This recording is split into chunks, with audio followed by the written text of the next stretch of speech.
things that we do in California is I basically head the residential real estate division for the company. And we have partnered with a lot of people that are doing a lot of transactions and volume in California.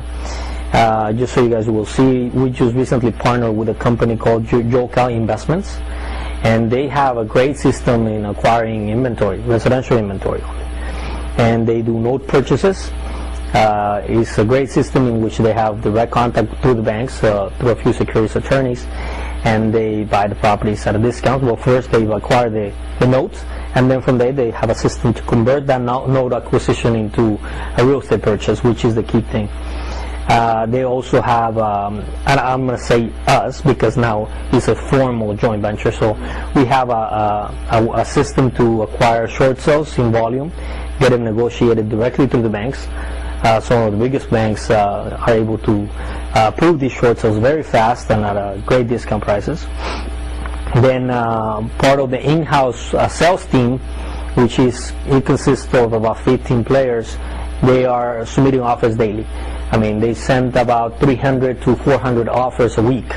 So we're talking about people working hard on those faxes, emails, and submitting offers, and then we get those approvals at the ratios that we want, and then of course we joint venture with the investors in order to acquire the inventory.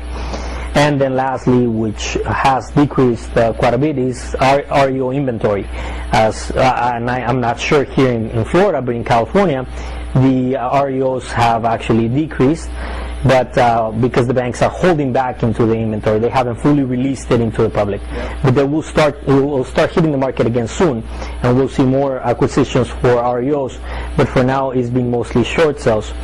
As Rick was saying, one of the things that you have to really learn is whether you're going to do an equity partnership with the investor, or you're just going to do a debt service. Either way, you have to run your numbers first.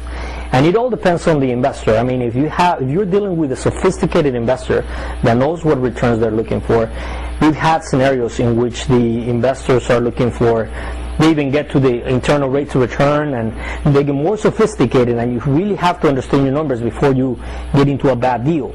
Because, for example, on one instance, a very sophisticated investor who wanted to do an equity split with us, and our equity portion of it was only going to be about 35% of the total deal.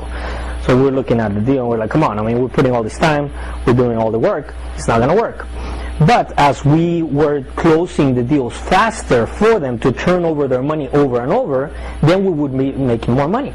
So then it became beneficial for everybody, because at the beginning, as long as we perform, then we all win. But if we don't perform in time, then of course the investor's money is just sitting there and they need to make it work. So the faster you make your money work and turn it over and over, that's what investors are looking for. Sophisticated investors are looking for that.